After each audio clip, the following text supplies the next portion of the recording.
Welcome. Today, we're diving into a really fascinating text that contrasts two totally different ways of living. On one side, you have what it calls the works of the flesh, and on the other, the fruit of the Spirit.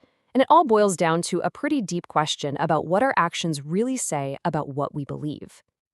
So let's just jump right into the deep end with this question. Is simply believing something enough?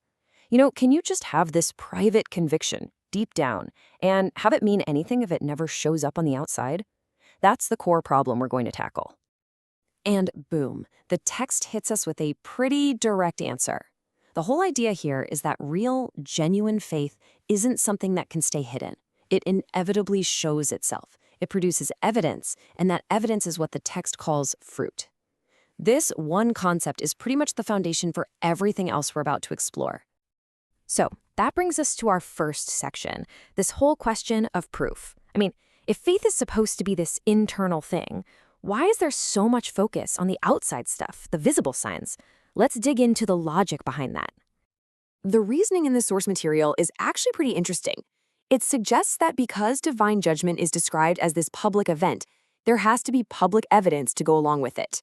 The idea is that for the whole thing to be seen as just and fair, the proof of a person's faith, or the lack of it, has to be right there in their actions for everyone to see. And this is where it gets really tricky, because when what someone says they believe is the total opposite of how they actually live, it creates this crisis of authenticity. According to this way of thinking, that contradiction doesn't just make the belief look weak, it pretty much exposes it as being false from the get-go. Okay, so let's build on that and move to our next section. We're going to look at that direct clash between words and actions, which the source really zeroes in on as the fundamental challenge of hypocrisy. So the text lays out this very clear, logical problem. Picture this. A person claims to follow a divine judge, right? But then they keep on doing things that defy that very judge. And even worse, they might start using the idea of forgiveness as a kind of get-out-of-jail-free card, a license to keep messing up. The text argues that this isn't just someone slipping up, it's proof that the belief they claim to have isn't actually real. All right, and this right here brings us to the absolute heart of our explainer today. The text gives us two really important and very different concepts to help us get this: works versus fruit. Seriously, understanding this one distinction is the key to the entire argument. Okay, first up, let's define works of the flesh. In the original text, this is yuk che ui il. The key thing to get here is that these are actions that come from our own human effort. It's someone trying really hard to imitate good behavior, through sheer willpower. But it's not coming from a place of genuine internal change. Now, contrast that with the fruit of the Spirit, or 성령의 열매. This is presented as something completely different. It's not an imitation at all. It's the natural result of a supernatural transformation. The idea is that a person's character gets changed from the inside out, and the good actions, the fruit, just start to grow from that new character automatically. And this table just lays it out perfectly. Works are an imitation. They come from the self, and they're all about focusing on your actions. Fruit, on the other hand, is a transformation. It comes from the Spirit, and the focus is on your actual character. See the difference? One is about doing, and the other is about being. The source of the action is everything. And to really drive this point home, the source text says that even incredibly amazing deeds, I'm talking things like performing miracles, giving all your money to the poor, or having prophetic powers, even those can be just works. If the motivation isn't a genuine love that comes from a changed heart, the text says they're basically empty. So if just trying harder and focusing on our actions isn't the starting point, what is? Our next section dives into that exact question, and it uses this amazing metaphor to explain where true change comes from: becoming a good tree. This quote from the text just nails it, doesn't it? You don't become a good tree by trying really hard to produce good fruit.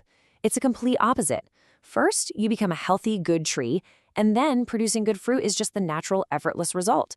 The whole focus shifts to the nature of the tree itself, not just what the fruit looks like on the outside. The text actually lays out a pretty clear sequence for how this works.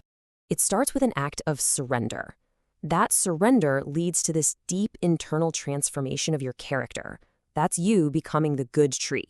And it's only after that transformation happens that the good fruit, those good actions, start to show up naturally. So action is the evidence of the change, not the cause of it. Okay, so we've been talking about these works of the flesh as a big idea, but let's get specific. The source text doesn't just leave it abstract, it gives us a whole list of examples. Let's take a look. What's so wild is how these actions are grouped together. They're not just a random list of bad things. The framework shows clear patterns. You've got relational conflict, stuff like hatred and jealousy. You have immorality, like drunkenness. Then there's spiritual distortion, like idolatry. And finally, deceit and arrogance, things like slander and hypocrisy. The point is, these aren't just isolated mistakes.